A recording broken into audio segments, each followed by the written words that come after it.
Hi again, it's me, Nick, from the EOS Education team here at Boxlight with the MimioPro G panel. And today I want to share some information with you that might help you with organizing your application content on your panel.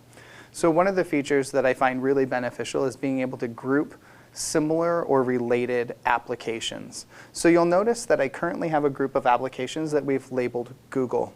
But I have my Google Drive application that we've added to the panel since creating that, and it's sitting out here kind of floating on its own.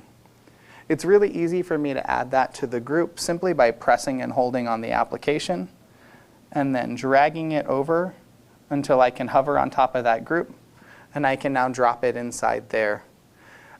If for some reason I wanted to rename that, I also have the ability to rename that folder, the grouping of that folder, here as well.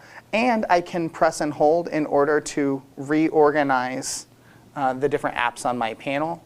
Or if you see at the very top, I have the ability to remove an individual app or a group of applications with that simple press and drag.